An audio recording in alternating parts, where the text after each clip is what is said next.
Alhamdulillah, alhamdulillah wa kafa billahi syahida.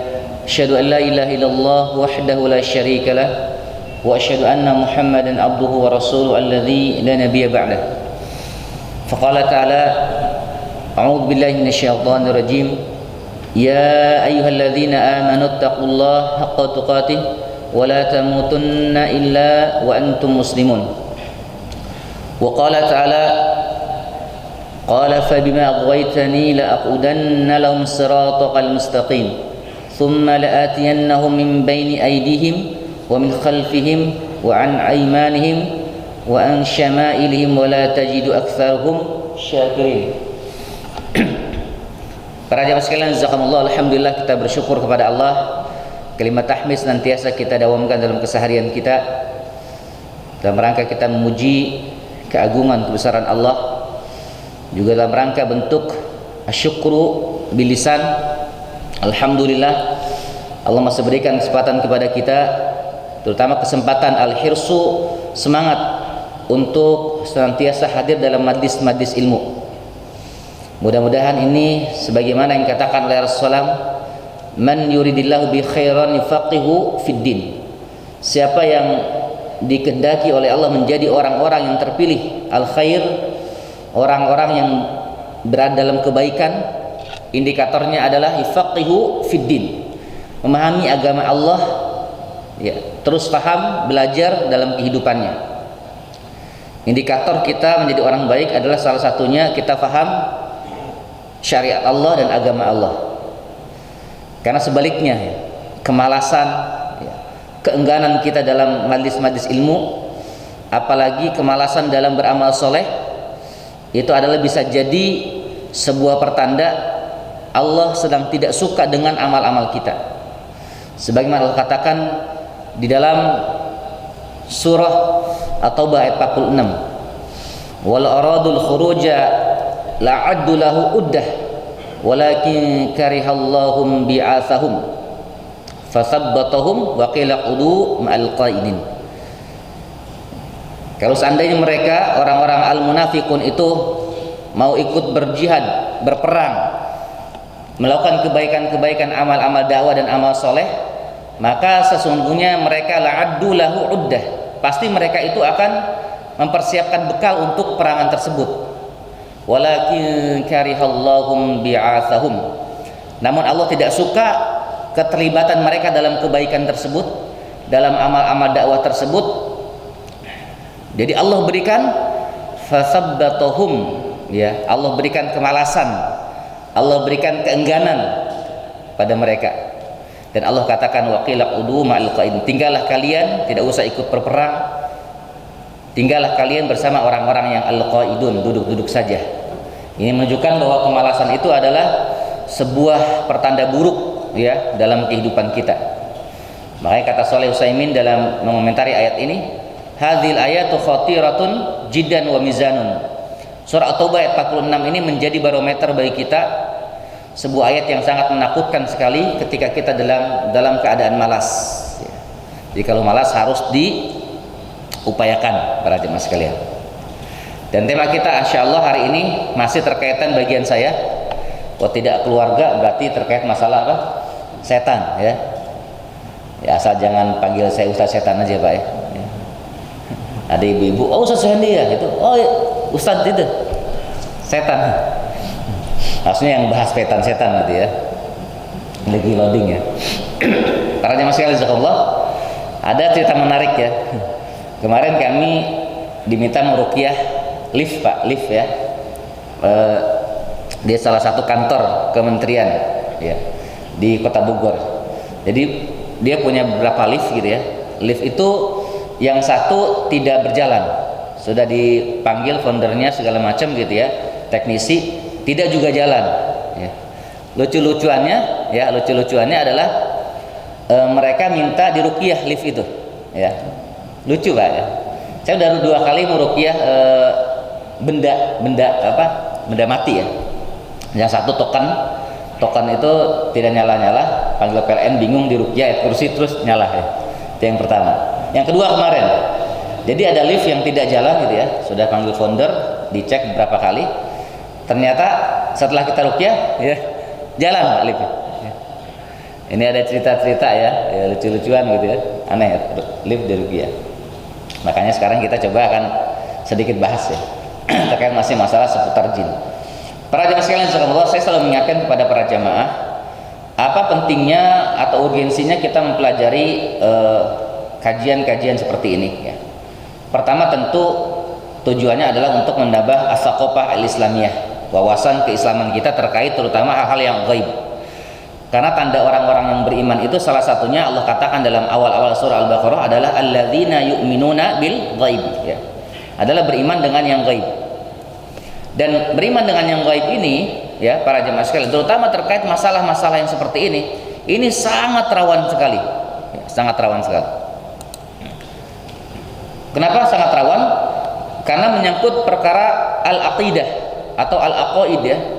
Keyakinan-keyakinan yang kita tidak bisa membahasnya secara asumsi ya asumsi kemudian khayalan campur khurafat karena bisa jadi banyak diantara sebagian jamaah kita yang mereka notabene rajin sholat berjamaah fil masjid ya, qiraatul Quran tidak tertinggal, sedekah infak masya Allah, namun ternyata ketika berbicara terkait masalah ini banyak yang keliru ya, banyak yang tidak tepat, banyak yang berlebihan gitu ya. Maka kita dudukan perkara ini terkait masalah bagaimana agar kita bisa memahami pemahaman jin ini secara perspektif yang benar. Belum masuk? Ya. Sudah kenal. Jangan-jangan perlu diruqyah. Jadi kata jinnya gak usah tampilin ya. Kita hari ini bahas tentang jin nasab ya, sama jin khodam. Kalau ada jamaah yang kabur berarti ada jin khodam itu kan ya. F berapa biasanya Pak ya? F5 ya.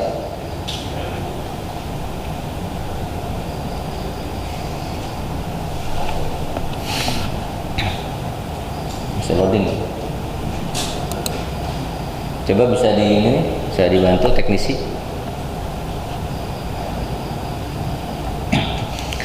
Udah masuk. Ya. Hari ini insya Allah terkait jin nasab ya, kemudian jin khodam dan sihir kalau terkejar insya Allah. Kajian kita sampai jam berapa nih Pak? Biasanya setengah 6 ya? Syuruk ya.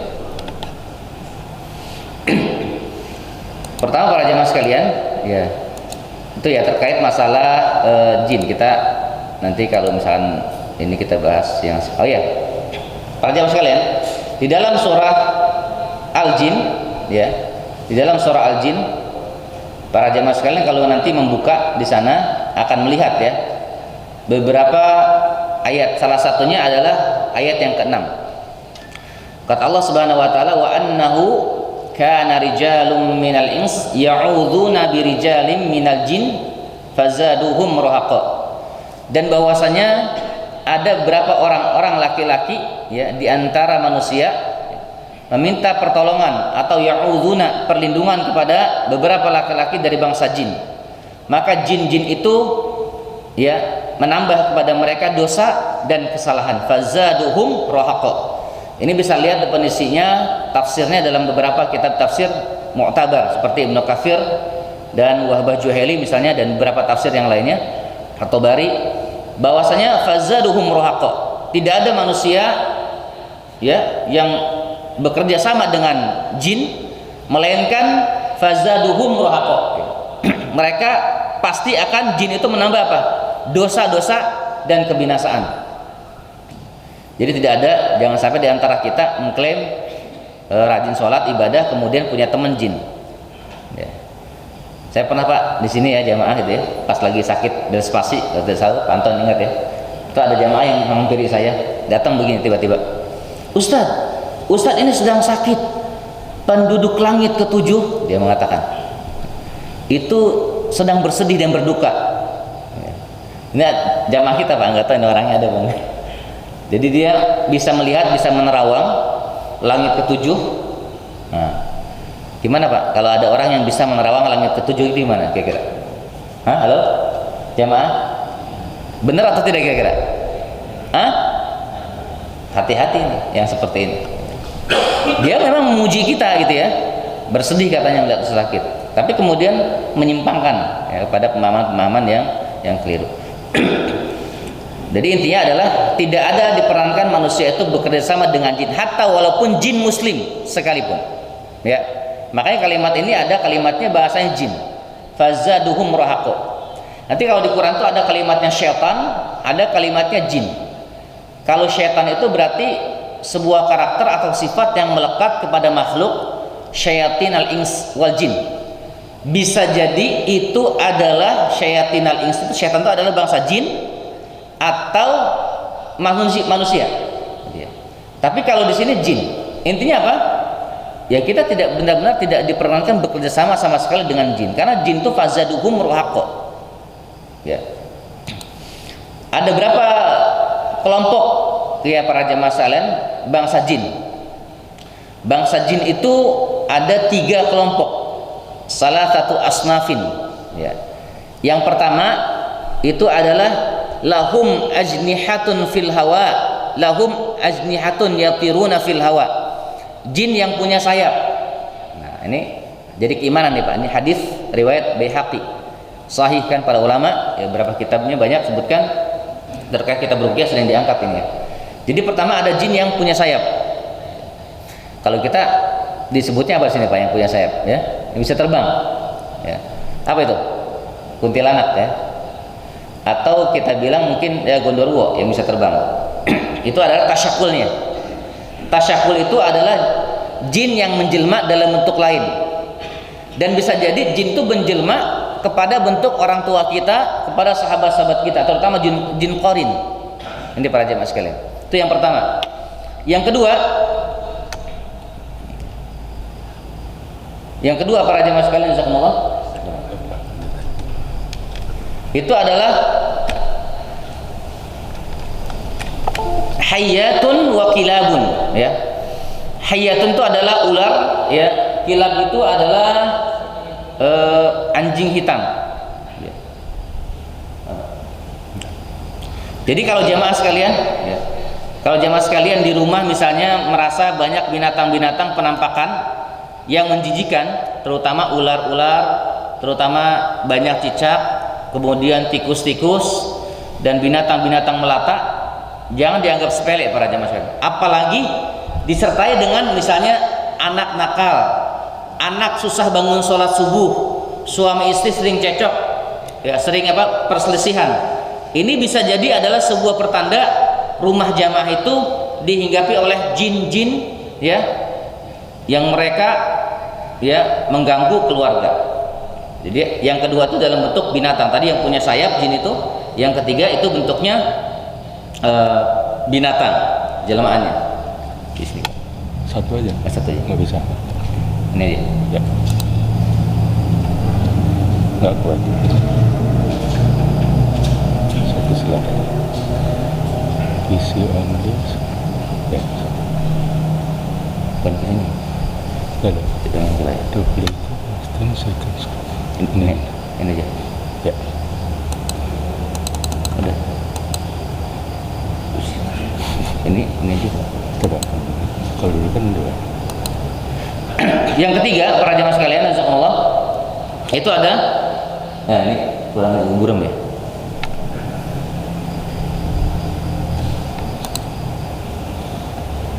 Udah nanti. Diramein itu. Kerjanya juga. Nah. Yang ketiga adalah yahilluna wa yadhanun. Ada jin yang dia kerjaannya khuruj Pak. Jadi yahilluna wa yadhanun, dia datang ya, safar kemudian pergi, datang pergi, datang pergi. Nah inilah jin-jin yang biasa menempati kamar-kamar kosong di rumah kita ya. Makanya saya tidak menyarankan jamaah sekalian, yang berapa kali saya ingatkan, jangan ada sebuah penghantar sihir seperti patung-patung dan lukisan-lukisan makhluk hidup, karena itu yang paling disukai tempatnya oleh mereka, terutama ya jin-jin tadi yang dia musafir tadi. Dan kamar-kamar kosong ya. Nah kalau kita punya kamar kosong, kalau bisa sering digunakan untuk sholat, dibersihkan ya, dan jangan dibiarkan begitu saja. termasuk barang-barang berantakan di rumah juga jamaah sekalian. Saya beberapa kali ya ke jamaah kita ini sering keliling, ibu-ibu yang undang, bahkan jamaah dia sebagian juga undang kita. Itu banyak yang barang-barang, maaf ya, kipas angin tahun 80 gitu masih ada sisanya gitu. Buku-buku ya itu kadang-kadang masih ada tersimpan yang udah tidak, maaf ya, mungkin nggak baca lagi gitu ya. Sebaiknya yang begitu-gitu harusnya disumbangkan atau dibagikan ya kepada orang-orang yang membutuhkan. Ini para jemaah sekalian. Yang berikutnya kita akan bahas terkait jinasab. Apa itu jinasab? Jinasab itu adalah ini untuk memudahkan sekali para jemaah saja ya, istilahnya gitu ya. Kalau dalam istilah ruqyah itu, jinasab itu adalah jin yang berasal dari leluhur atau nenek moyang kita. Bisa orang tua, bisa kakek nenek, bisa buyut, atau di atasnya lagi ya. Jin tersebut kadang-kadang masuk tanpa kita sadari ya. Nanti ada ciri-cirinya ya, orang-orang yang dihinggapi jin nasab ini. Jika ada orang tua atau leluhur kita, baik dari jalur ayah atau ibu yang bekerja sama atau bersekutu dengan setan, dulunya gitu ya, nenek moyang kita bekerja sama dengan jin gitu. Nah ini berdampak kepada keturunannya, dan jin tersebut membelenggu anak keturunannya dari orang yang bekerja sama dengan jin tersebut. Ada yang sampai kepada perkara tumbal di Cibinong, itu indikasi jin nasab, sampai beliau ya mengorbankan 2 anak laki-lakinya. Jadi keturunannya begitu ya, beliau ada keanehan, setiap punya anak laki-laki itu pasti meninggal dan mati, dan matinya pada usia remaja. Ini ada keanehan di keluarga mereka gitu. Ternyata setelah diobservasi lebih jauh beberapa para ustadz sebelum saya, itu indikasi jin nasab, dan ketemunya pas pada ya bitaufik ya minallah, taufik dari Allah. Itu ketemunya dari kebetulan pas kami observasi. Jadi ternyata beliau sudah berapa kali ruqyah tapi tidak terdeteksi, punya kitab rahasia. Jadi punya kitab namanya kitab Al-Quran, umur 300 tahun kata keluarganya begitu. Dan Qurannya tidak ada yang buka, tidak ada yang berani buka. Ini ada keanehan ya, Quran tapi tidak ada yang berani buka.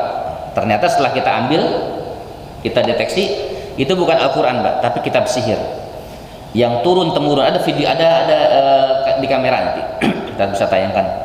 Ini jamaah sekalian, tulisannya mirip Arab tapi apa namanya Jawa Pak, pegon tuh ya. Itu ada arahan kalau mau kakinya ditusuk gimana, ini ke tangannya gimana, itu ada panah-panah. Dan ya bismillah ya, alhamdulillah ya, baru ketemu. Setelah itu kita cari tahu, dapat, dan kita bakar.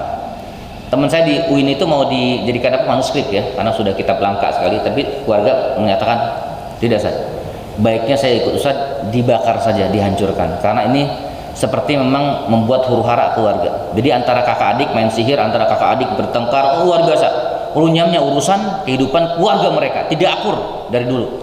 Bisa jadi ini adalah salah satu asbabnya, dan kami pikir ini kitab Al-Quran. Itu contoh indikasi atau indikator yang menyebabkan keluarga itu menjadi rusuh dan lain sebagainya. Jin nasab ya para jamaah sekalian. Coba kita pelajari ya dari beberapa kitab-kitab ruqyah dan pengalaman-pengalaman para peruqyah ya, yang ada dalam kitab-kitab mereka, termasuk lagi saya sun dalam disertasi saya. Apa tanda-tanda orang yang terkena jin nasab? Satu adalah indigo. Indigo itu apa para jamaah sekalian?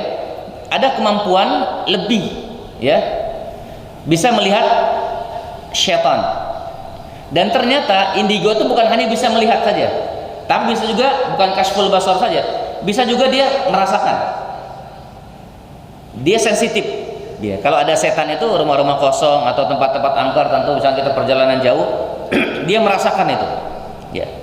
Dan indigo juga ternyata bukan hanya indigo melihat, merasakan, tapi juga bisa indigo pemikiran. Jadi ada anak kecil tapi ngomongnya luar biasa, wah kayak orang hebat ya. Kadang-kadang sama orang tua juga nasihatinnya berlebihan. Nah ini bisa jadi juga indigo ya. Apalagi anak itu mungkin bisa berinteraksi dengan setan. Nah ini hati-hati para jemaah sekalian. Dan orang-orang yang indigo itu, jin nasab itu biasanya terkenanya sejak kecil, bukan pada usia remaja, kuliah atau SMA. Dia dari usia balita, TK gitu ya, dari usia SMP, seringnya SD, TK dan SD seringnya begitu. Jadi kalau ada anak-anak yang sudah mulai kecil ayah itu di dalam kamar ada kakek. Ada yang main sama siapa? Dia main berdua sendirian gitu ya, tapi dia main seperti berdua.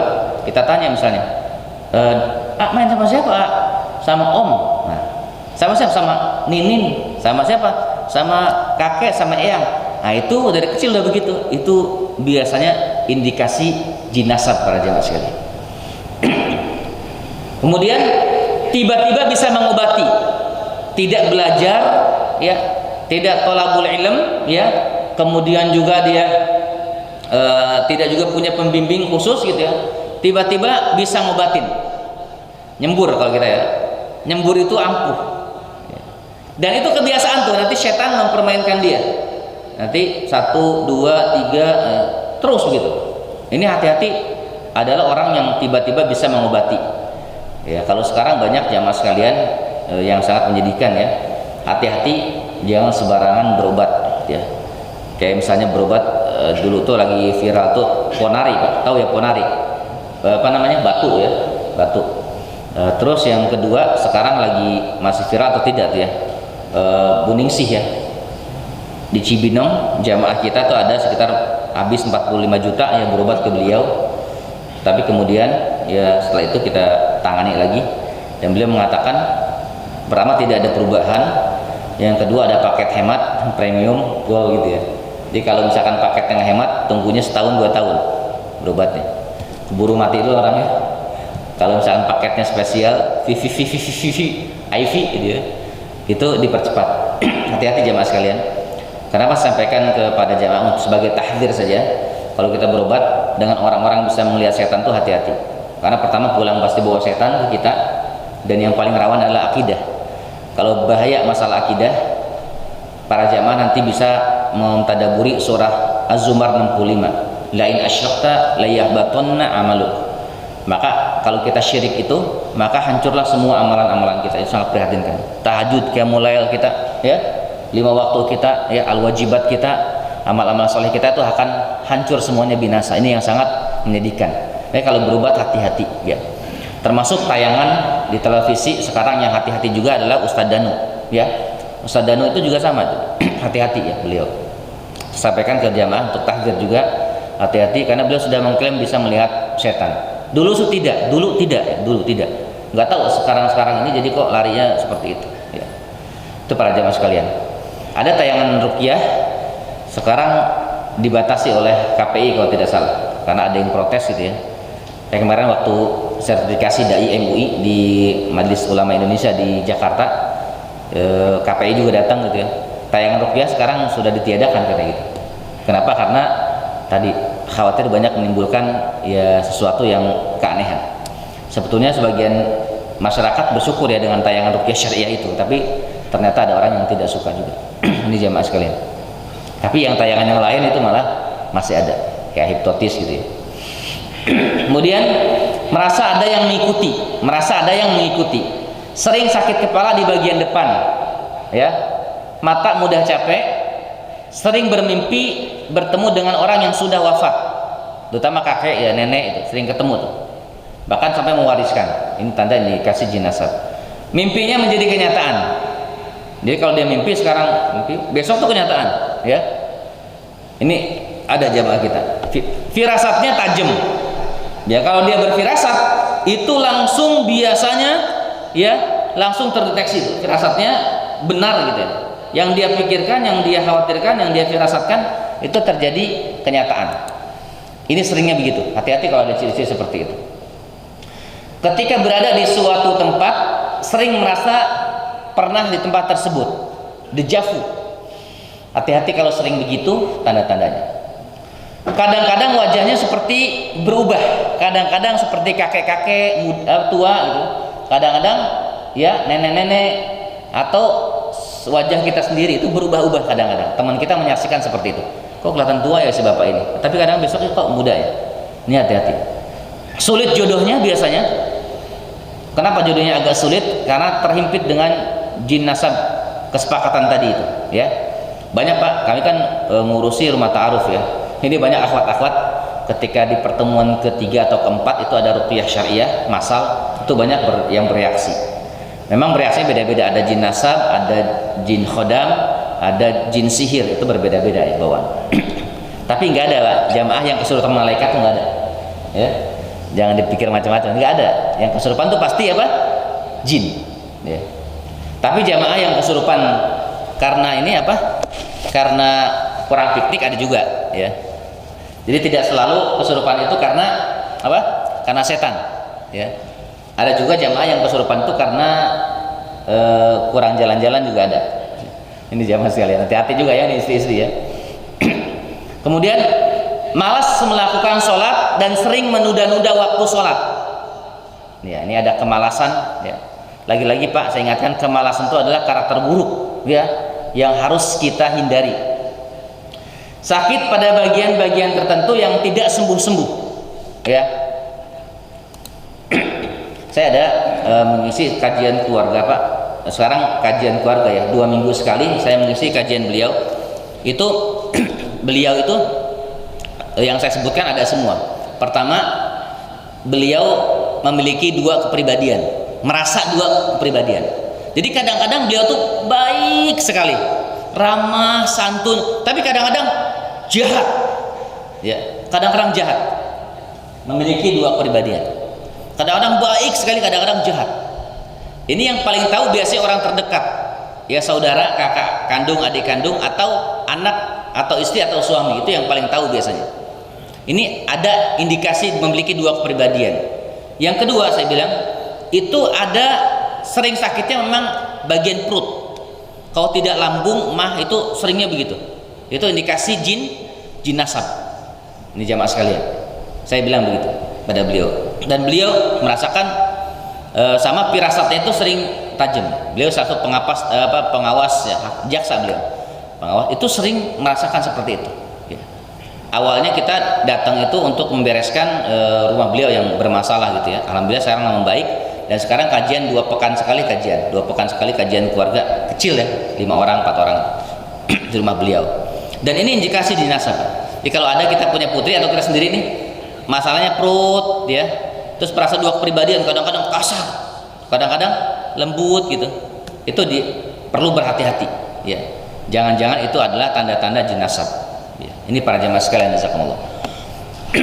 Dan pada beberapa kasus jin keturunan ini mencintai manusia dan tidak mau keluar, bahkan rela mati dengan ruqyah daripada harus keluar dari tubuh manusia yang dicintai. Jin nasab ini jemaah sekalian, kalau kita mau ruqyah itu biasanya 2-3 kali sampai 4 kali. Di Bekasi sampai 4 kali itu ruqyah, baru dia merasakan Ustaz, alhamdulillah sholat saya baru nyaman gitu ya. Dan kalau ada orang yang tidak ada kesadaran diri untuk dikeluarkan jin pada tubuhnya, itu susah ya. Misalnya ada kita paksa ruqyah adik kita, tapi adik kita nggak ada apa-apa kok, saya nyaman-nyaman aja, itu memang agak sulit gitu ya. Ini jemaah sekalian, ini jin nasab. Di Cilendek kemarin Pak, ada seorang ibu-ibu sudah punya anak 2. Beliau mimpi setiap malam tuh hampir diperkosa oleh laki-laki ganteng. Tapi ganteng awalnya, setelah habis perkosa itu langsung berubah hijau semua ya, pakai kolor ya. Apa namanya, buto hijau apa tuh, kolor hijau, kolor hijau ya, kayak di TV. Jadi ternyata apa indikasinya? Jin nasab. Karena naudzubillah ya, mohon maaf ya, kemaluannya setelah paginya berdarah Pak. Jadi mimpi sebetulnya diperkosa, tapi paginya nyata. Itu ummahat sudah punya anak 2 ya, suaminya alhamdulillah sudah saya bimbing untuk bantu ruqyah juga lebih kuat gitu, karena berkali-kali juga bisa jadi. Ini bukan salah beliau sebenarnya, tapi ada orang tua yang bersekutu. Ini para jamaah sekalian jazakumullah. Nanti materi kita share ke jamaah ya.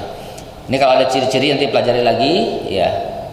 Ini ciri nasab, bahkan sampai ada nasab yang sudah mencintai tubuh korbannya, tubuh keturunannya. Ada yang bisa jadi dukun biasanya ya, ada yang sakit badan parah gitu ya, sampai kepada penyakit yang begitu membahayakan dirinya. Karena orang tua tidak ngempanin lagi, biasanya ada kesepakatan tuh, ada tumbal, dan dia belum juga diberikan janji, misalkan ayam hitam gitu ya biasanya, kemudian kambing hitam, itu dia tidak berikan lagi, dan kemudian dia menghancurkan keturunannya. Itu seperti itu. Ini rawannya jin nasab para jamaah sekalian jazakumullah. Itu ya. Nah, Bagaimana cara menghilangkan jin nasab? Satu, tentu bertobat kepada Allah. Harus ada penyadaran diri, kita rujuk kembali kepada Allah, bahwa bersekutu dengan syaitan, dan kita sadar kalau diri kita ini ada sesuatu yang tidak beres. Kita bertobat kepada Allah atas nama diri kita dan nama keturunan ya nenek moyang kita. Itu yang pertama. Yang kedua, memusnahkan benda pusaka atau benda gaib yang ada di rumah ya. Di daerah Ciawi ada seorang namanya ya Kang Haji panggilannya. Beliau punya cucu, para jamaah sekalian, itu kalau cucu pinter, anaknya pinter luar biasa, tapi tidak bisa konsentrasi belajar. Kenapa? Karena pas dia lagi belajar di sekolahnya, tiba-tiba ada kepala jalan depannya, tiba-tiba ada tangan gini, halo gitu, tangan saja nggak ada badan. Anakku sampai menjerit-jerit. Saya ruqyah sekali masih bermasalah, kumpul 2 kali kumpulkan keluarga masih bermasalah, kumpul 3 kali. Saya tanya, mohon maaf jamaah, semua kumpulkan keluarga besar dari nenek moyangnya yang hidup ya, yang mati enggak ya, yang hidup gitu ya, kumpulkan semuanya. Dan kumpul semua. Saya katakan pada mereka, kalau bapak semua keluarga mau menyelesaikan masalah cucu bapak ini atau cicit ya tuh, bapak, maka tolong kooperatif. Saya bilang jujur, siapa yang masih menyimpan maaf jimat-jimat, satu. Yang kedua, siapa yang masih punya nyimpan batu-batu, tombak-tombak, keris-keris, saya bilang. Disebutkan Pak pada lirikan gitu ya, lirik itu ke Kang Haji itu, dia punya keris Pak, segini keris panjangnya, gede, lebarnya segini, kayak film apa tuh ya, Brahma Kumbara kalau itu. Ada kerisnya Pak. Terus apa, kerisnya kita ambil ya. Bahkan beliau itu mengklaim keris ini yang ambil tuh habaib Pak. Bahkan sampai terbang-terbang para santri baca Yasin gitu ya, terus tiba-tiba ada keris dilompat. Ini yang begini ceritanya sering di masyarakat. Habaib yang ngambil keris, habaib atau kiai, dan ngambilnya baca Yasin. Kira-kira subhatnya luar biasa ya. Ini hati-hati Pak. Saya pun sama Pak, waktu di pesantren Darussalam dulu begitu. Ketika kita zikir Pak, itu malam hari, zikirnya jam berapa? Jam 11 malam sampai jam 2, bertawasulan. Yang dibaca apa? Ayat-ayat. Ya khabir, ya qawi, ya matin, ya udud, zikir. Ya Rahman, ya Rahim, ya Latif, ya Jabbar, ya Aziz, yang kuat, itu baca. Tiba-tiba apa? Banyak cahaya Pak. Banyak cahaya. Nah, sekarang sebagian di antara kita ketika kita sedang berzikir, banyak cahaya di depan kita itu, kemudian banyak batu-batu. Pertanyaannya, kalau jamaah kejadian seperti ini, karena rajin sholatnya, rajin zikirnya, rajin bertawasul dengan ayat-ayat asmaul husnanya, tapi keliru ya di sini. Itu kira-kira batu itu diambil atau dibuang Pak? Hah? Diambil apa dibuang? Atau keris lah, atau kujang kecil lah, tiba pasti diambil kebanyakan. Apalagi ada suara. Setelah itu ada mimpi. Suhendi, ini adalah karena kesolehanmu, kamu mewarisi tahta Prabu Kian Santang. Wah, itu setan-setan gitu biasa. Maka yang benar adalah ketika zikir seperti itu, dia menghancurkan kita tuh. Maka ambil batu itu, maka kita lempar Pak, kita buang. Itu yang benar. Yang tadi keris tadi itu yang ambil habaib. Mohon maaf ya, tidak semua habaib nih. Ini oknum habaib gitu. Ya. Dan setelah itu kerisnya kita ambil, kita kubur Pak, kita ruqyah dulu, kita kubur. Bahkan ketika saya mau masuk ke rumahnya, dia bilang begini Pak, nakut-nakutin. Kemarin juga sudah ada 2 ruqyah datang ke sini, itu mukanya pada bonyok. Bonyok gimana Pak Haji? Itu, jadi sebelum masuk gerbang itu sudah pada ini memar. Kata mereka tuh yang ruqyah itu, dia bilang udah begitu ceritanya diiyakan sama anak yang undang saya. Iya Ustaz, benar Ustaz katanya. Kita takut juga ya. Jadi ada cerita macam-macam tuh Pak dibuat sama mereka. Tapi memang kejadian mungkin mereka alami. Saya bilang bismillah Pak. Dalam hati dakwah tauhid, la haula wala quwata illa billah. Bismillah. Aman Pak sampai sekarang alhamdulillah saya. Masuk ke rumah juga makan, minum biasa aman. Jadi ada memang kalau ada ustadz yang menggunakan jin, dengan jinnya begitu. Ya kalau kita dakwah tauhid, la haula wala quwata illa billah, la ilaha syarika lahu, tidak ada yang bisa menandingi kekuatan Allah, kan kita yakin saja. Alhamdulillah. Ke Kalimantan kemana aman Pak, ke Sukabumi kampung dukun Pak masih hidup alhamdulillah sekarang. Ya. Besok saya mau ke Lampung hari Senin insyaallah. Doakan sehat Pak ya, bisa pulang lagi. Jadi Senin, Selasa, Rabu, ya 3 hari mau safari ke Lampung. Ngurusin apa? Yaitu rumah tangga dan setan-setan, ya. Bukan ngurusin setannya maksudnya. Ada setan yang ganggu rumah tangga tersebut, ya. Kita mau ingetin setan itu, ya. Ini jamaah sekalian. Jadi kalau ada kita benda pusaka, jangan disimpan-simpan, dibuang semua. Termasuk Pak, pusar anak-anak tuh yang cucu, ya. Dia kan anak kita, kalau nanti puput pusar tuh ada yang potongannya, itu jangan disimpan, Pak. Itu makanan jin. Itu dibuang. Ini jamaah kita masih ada yang nyimpan-nyimpan, ya. Jamaah kita sini, ya. Saya kan kalau kunjungan ke rumah bapak wajib banyak, ya. Wah, keliling, ya. Ada seminggu, kadang sekali, kadang sebulan 2 kali, ya. Gantian aja rumah-rumah tuh di berkunjung karena ada masalah di rumahnya. Jadi yang kedua adalah benda pusakanya dihancurkan. Yang ketiga, mengucapkan ikrar pemutusan dengan jin. Kalau dirasa tadi ada tuh, ya, berarti kita usahakan putuskan akad itu. Kalimatnya gimana? Ini ada redaksinya.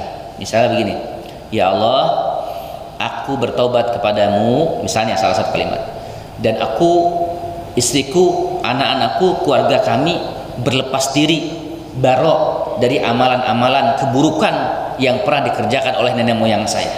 Saya bertobat untuk saya, keluarga saya, orang tua saya, nenek moyang saya, leluhur saya yang mungkin pernah bersekutu dengan jin.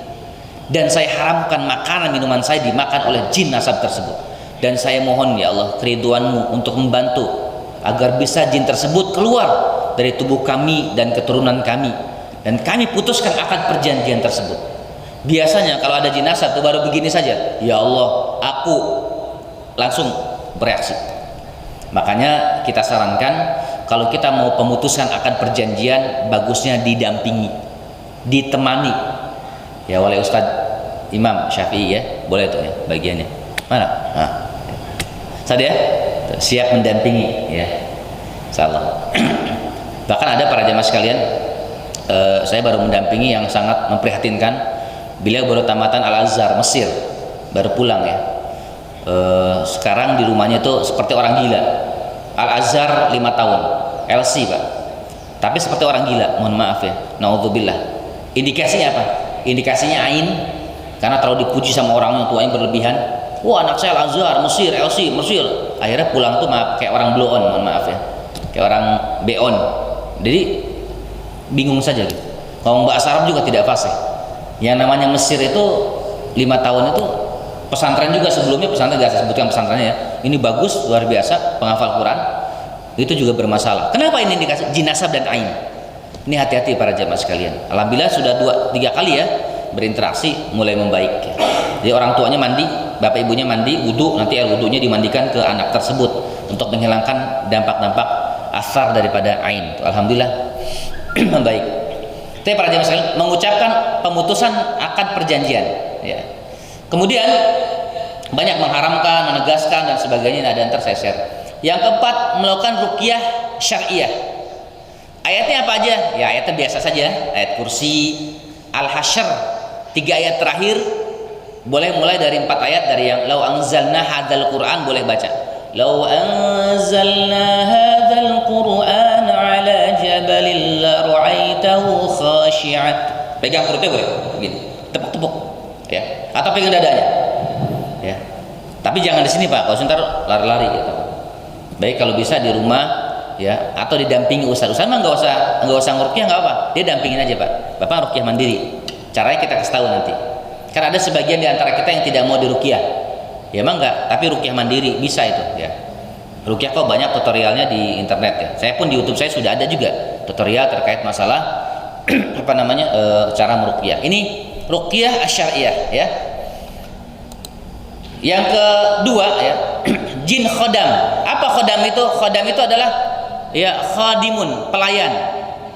Bedanya kalau nasab itu turunan, warisan. Cuman warisannya bukan duit dan harta, tapi setan.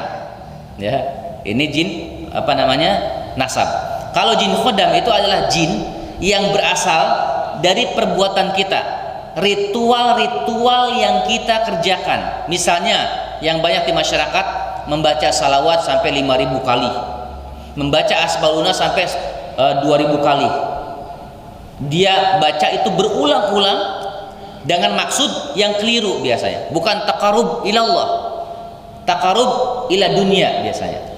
Misalnya supaya berwibawa di kantor, disegani. Dan ini jamaah ya, para pasien ya, klien-klien kami ini orang-orang berpendidikan banyak juga, yang dokter-dokter yang seperti ini Pak. Dia baca zikir-zikir tertentu melampaui batas-batas daripada sunnah gitu ya, dia patok 3333, bacanya jam 12 malam, fungsinya untuk meningkatkan kewibawaan, menaklukkan istri dan menaklukkan masyarakat sekitar, apalagi anak buah di kantornya. Nah, inilah pemahaman yang keliru, dan timbullah itu nanti jin khodam. Nanti kalau sudah menyatu dengan dirinya, itu lama kelamaan itu jadi jin nasab, nanti turun ke bawah tuh. Tapi kalau khodam ini awalnya dia yang mengerjakan. Misalnya belajar pernapasan. Nah, ada nggak nih jamaah kita nih, yang pernah belajar pernapasan? Zaman-zaman jahiliyah lah Pak, bukan sekarang ya. Sekarang udah pada hijrah kan? Ya. Zaman jahiliyah. Punya jimat ya dulunya. Merutinkan bacaan tertentu tadi kayak Latif, ya Khobir, ya ribuan kali. Belajar ilmu kebatinan, kanuragan. Di Bogor terkenalnya Simlamba dulu. Yang itu ada nggak nih jamaah? Cirinya gampang Pak. Kalau orang yang masih ada jin-jin khodam itu apa? Temperamen, ya, emosional, ya, mudah ambek-ambekan, tepu lagu biasanya itu, ya. Berobat ke dukun, misalkan kemana, ke Jogja, ke Solo berobat, pulangnya bawa. Dia nggak minta, tapi ketika bertanya ke situ dia nanya, itu jin di sananya ngikut ke Bogor. Itu ada beberapa kasus yang kita temui di sebagian masyarakat kita atau warga kita. Yang mengandung kesyirikan, perbuatan atau perbuatan lainnya yang mengandung kesyirikan bisa mengundang jin, seperti mengoleksi lukisan makhluk hidup, souvenir bergambar dan makhluk hidup itu di rumah kita. Ini adalah beberapa indikasi jin khodam. Ini para jamaah sekalian ya. Nah, khodam ini biasa tanda-tanda cirinya baca Quran tidak lepas dari 13 ayat. Kalau mau 13 ayat itu baca Qurannya berat sekali ya. Itu indikasi khodam. Yang paling kelihatan tuh ada emosional, temperamen. Ya. Ini yang paling kelihatan tuh khodam tuh gitu. Mudah, bahkan kasar dengan keluarganya. Salah satu DKM bahkan ada yang punya din khodam. Itu sama anak Pak, cucu kalau marah kepalanya ditarik ke tembok, jeger. Itu DKM. Bukan DKM sini ya, aman. Ya, itu ada. Dan itu yang menjadikan kami datang ke rumah beliau, dia sudah terkujur kaku ya. Banyak Pak, kayak kemarin juga ada salah satu kami meruqyah Pak, beliau umur 85 tahun, habis ruqyah langsung meninggal. Sebelumnya kejawen, maaf, nyembah semar Pak. Jadi kalau kita sholat tuh ke barat ya, dia ke timur sujudnya. Tapi 2 tahun belakangan dia ke masjid dan bertobat. Ini Pak, wafat dalam keadaan Masya Allah Pak ya, kita nggak pernah tahu tuh. Saya diundang ke rumahnya, seakan-akan seperti sudah rencana Allah, itu dadakan sebenarnya, tidak terjadwal. Beliau minta dadakan, pas waktunya pas, ketika saya dampingi saya bersihkan Pak, patung semua, patung, semar, keris, apa, bersihkan Pak ya. Semua udah kita bersihkan, kita ruqyah, langsung malamnya paginya meninggal.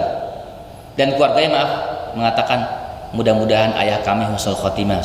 Sebelumnya kejawen Pak, punya anak buah, maaf ya, ojek gitu ya, sapam tuh anak buah dia semua. Dan ketika itu 2 tahun sebelumnya sakit begitu, beliau sudah ke masjid bertobat, sholat biasa sama kita. Akhirnya panggil saya, kita kuatkan, terus ya setelah itu nggak lama, ya berarti 1 hari lalu meninggal. Mudah-mudahan ini meninggal yang dalam keadaan indah Pak. Walaupun menurut kita sebenarnya mungkin amalannya sedikit ya, dan 2 tahun cuman dia bertobat, tapi kan di mata Allah tidak begitu ukurannya. Inilah makanya jamaah sekalian, kita dalam hidup itu terus minta sama Allah Pak, ya, husnul khatimah, wafat dalam keadaan husnul khatimah. Kenapa? Karena kita tidak tahu akhir hayat kita seperti apa. Ada yang layak malu bi amali ahli jannah, faid layak hatta mayakunu bainahu wa baina ila ziraun, fayasbiqu ahli kitab faid layak malu bi amali annar fayadkhuluha. Ada yang baik matinya buruk, ada yang buruk matinya baik. Mari kita sama Allah tuh doa yang sering ini Pak, Rabbana la tuzigh qulubana ba'da idh hadaitana wa hab lana min ladunka rahmah innaka antal wahhab. Dan jangan pernah bangga dengan amal-amal yang kita kerjakan Pak. Kenapa? Karena bisa jadi akhir hayat kita nggak tahu seperti apa. Begitupun ada tetap teman kita, sahabat kita, orang tua kita yang mereka menurut kita jauh dari Allah, juga tidak boleh berputus asa dari rahmat Allah. Karena bisa jadi beliau saat ini buruk-buruk, tapi Allah berikan taufik mau meninggalnya, kemudian apa? Husnul khotimah, baik akhirnya. Makanya kata para ulama, salah satu amal yang memudahkan untuk husnul khotimah dan termasuk untuk penjagaan dari jin-jin seperti ini, itu apa? Banyak berinfak, banyak bersedekah. Orang yang banyak berinfak, banyak bersedekah, itu akan Allah bimbing wafatnya dalam keadaan husnul khotimah. Diarahkan oleh Allah tuh. Ya. Allah akan mengarahkan bagaimana beliau tuh akhir hayatnya tuh baik. Makanya kalau kita ada rezeki, Pak, ya ada materi, kita bisa bangun masjid ya, Pak. Bangun, Pak. Infakan. Dan infaknya bukan biasa, tapi infak yang luar biasa. Yang yunfikuna fis sarra wad dharra, dalam keadaan sempit pun kita berinfak. Ya. Apalagi bentuknya wakaf. Kalau kita bentuknya wakaf itu jamaah, karpet seperti ini ya, kemudian apa, keramik, tiang, selama masjid ini digunakan untuk sholat, itu akan terus mengalir pahalanya. Dan itu ternyata amalan yang bisa menjaga dari gangguan-gangguan syaitan. Warga kita tuh akan terjaga ketika kita banyak berinfak, menunaikan zakat, banyak bersedekah. Ini jamaah sekalian, jazakumullah. Ya. Mudah-mudahan bisa bermanfaat kajian kita, semakin mendekatkan diri kita kepada Allah Subhanahu wa taala dan waspada daripada gangguan-gangguan syaitan. Ya, demikian.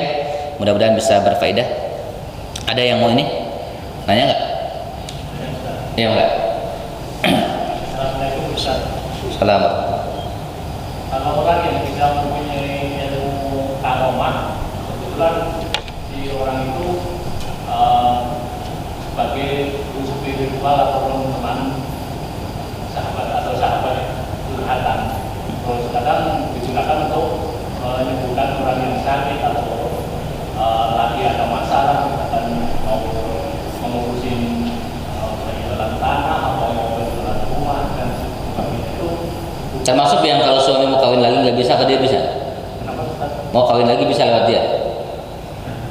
Nggak tahu ya. Gitu ya. Itu apa? Hubungnya gimana itu? Iya. Iya, Pak, dah itu ya. Jadi karomatun ya. Sebetulnya dalam Islam kita juga harus memahami, para jemaah sekalian, ada namanya mukjizat ya. Ada nama karomah. Kita tidak nafikan itu bagian daripada syariat Allah ya. Dan bahkan dalam bagi orang-orang bertakwa itu hal biasa. Karomah itu apa sih? Karomah itu akan kejadian ya, yang luar biasa yang Allah anugerahkan kepada orang-orang spesial. Biasanya itu wali Allah ya, atau hamba-hamba Allah yang bertakwa. Hanya di masyarakat kita, karomah itu definisinya dilarikan kepada perkara-perkara yang tadi supranatural. Sebetulnya jamaah ya, kalau kita dalam hidup ini dimudahkan oleh Allah bertakwa gitu ya, mengikuti syariat Allah, Al-Quran dan Sunnah, istiqomah, itu kan karomah juga sebenarnya ya. Orang-orang bermaksiat kita tidak maksiat gitu ya, kita bisa membimbing keluarga, itu bisa karomah juga. Allah berikan karomah, kelebihan kepada kita untuk mengkondisikan anak-anak, putra-putri kita, keluarga kita bisa istiqomah. Itulah karomah yang sebenarnya. Menjadi pejuang-pejuang dakwah itu pun bagian daripada karomah. Cuma di masyarakat kita karomah itu begitu didefinisikan apa? Kebal ya, kemudian bisa menerawang, bisa membantu penjualan tanah ya, yang begitu-gitu. Di mana syubhatnya para jamaah sekalian? Syubhatnya adalah pertama, orang-orang yang dia memiliki karomah, pertama, karomah itu biasanya tidak dipelajari ya. Itu tidak dipelajari. Kalau sihir dipelajari. Tapi kalau dia tidak dipelajari, kemudian dia tiba-tiba punya kemampuan, itu apakah jangan-jangan dinasab ya? Apa-apa jangan-jangan jin khodam. Dan karomah itu sama dengan mukjizat para jamaah sekalian, kata para ulama dalam kitab-kitab tauhid disebutkan tidak bisa dikendalikan. Jadi tidak bisa didemonstrasikan gitu Pak. Ketika misalkan, Bapak saya punya karomah nih, ayo ada yang mau nanya apa?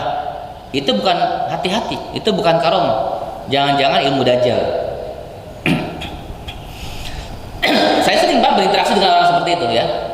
Yang kemarin juga termasuk yang bisa melihat ini segala macam. Itu ketika saya dampingi, coba Pak, apa yang terjadi pada saya? Nggak bisa, dia nggak berani juga.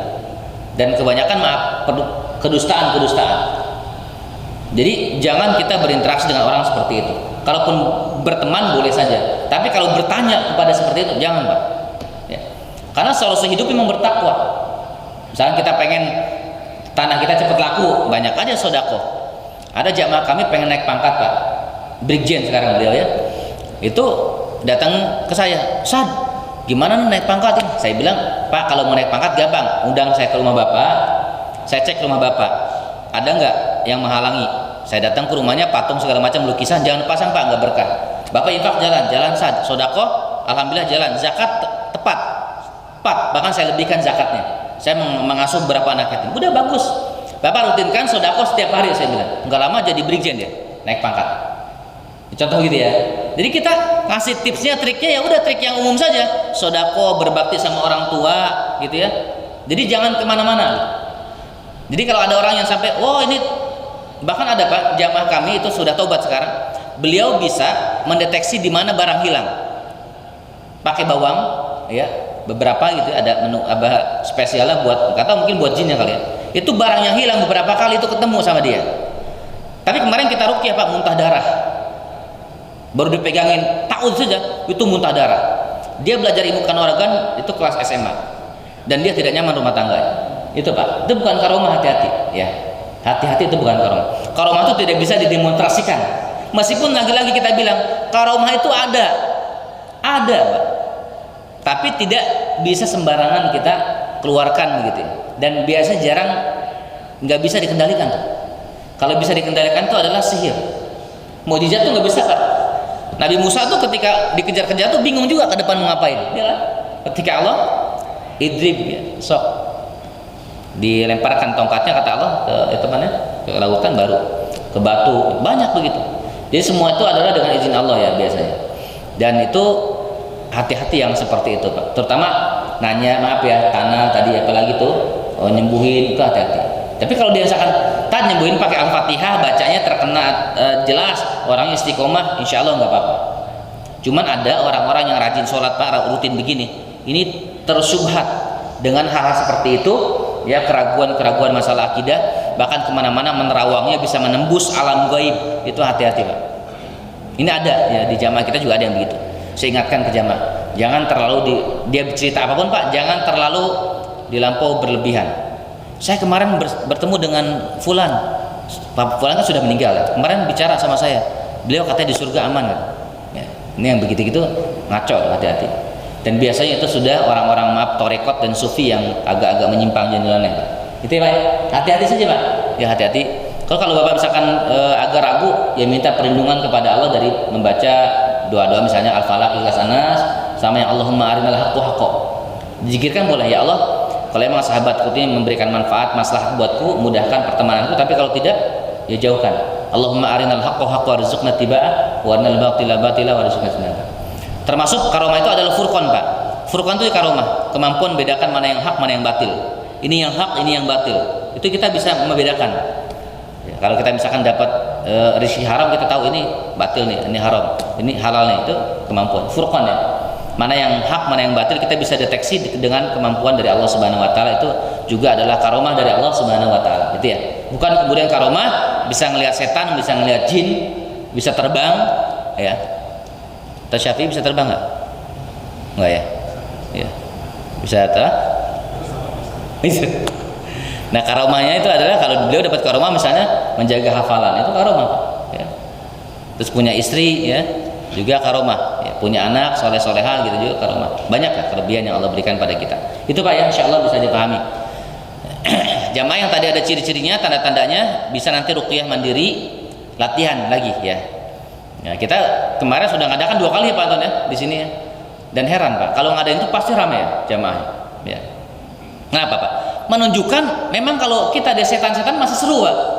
Bahkan sekarang YouTuber itu Pak yang laris itu yang ngejar-ngejar setan itu. Lihat di YouTube Ujang Bustomi itu. Ramai Pak. Ada lagi Gus siapa tuh?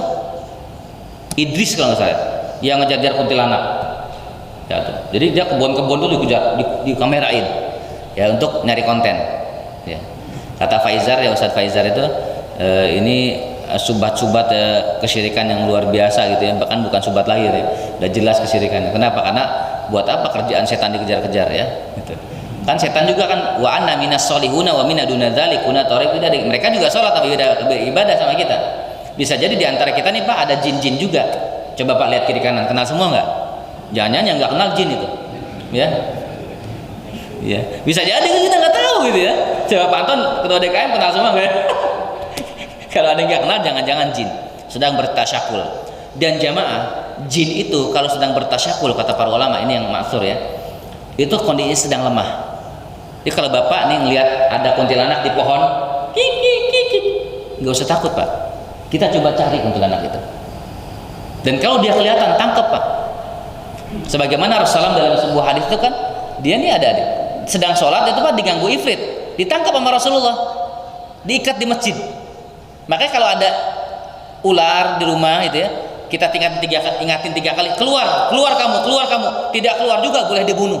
Tapi kalau kita keluar kamu, ukhruj, bertakwalah kepada Allah, dia kabur, keluar atau hilang, berarti itu jangan-jangan jin muslim. Ya, sebagaimana beberapa riwayat ada sahabat yang bunuh jin habis itu meninggal karena dia membunuh jin. Karena jin itu kalau sudah berbentuk bertasyakul ke bentuk lain sama Pak. Misalkan dia di kursi nih, kursinya kita bakar, mati dia. Kecuali iblis yang ditakhirkan nanti ajalnya, bukan nggak mati nanti. Dia mati tapi diakhirkan nanti hari-hari kiamat itu baru meninggal. Ini jamaah sekalian ya, mudah-mudahan ada menambah thaqafah ya, wawasan kita terkait tentang masalah jin yang tidak berlampau ya, bainal ifrat wa tafrid saja ya, jangan berlebihan, jangan juga menyepelekan. Kita pas-pas saja lah menyikapi ini. Yang penting kita tahu ada jin, juga nggak usah dikejar-kejar jin. Juga ketika kita sholat wala golin baca ada yang bilang amin, juga jangan takut. Kadang-kadang ada kan. Dan kalau anak kita bertanya tentang jin, kita tahu bahwa jin itu seperti manusia, cuma tidak ada jasad seperti bentuk kita saja di alam yang berbeda. Konon katanya jin itu penghuni bumi Pak sebelum kita, tapi karena durhaka dibinasakan oleh Allah, diganti oleh kita. Ada cerita begitu dalam beberapa kitab ya. Allah alam bisawab ya. Sama-sama kita beristighfar kepada Allah. Astagfirullahalazim, astagfirullahalazim, astagfirullahalazim. Kafar mudis, subhanakallahumma wa bihamdika asyhadu an la ilaha illa anta astaghfiruka wa atubu ilaik. Nasrun minallah wa fathun qarib wa basyiril mu'minin. Assalamualaikum warahmatullahi wabarakatuh.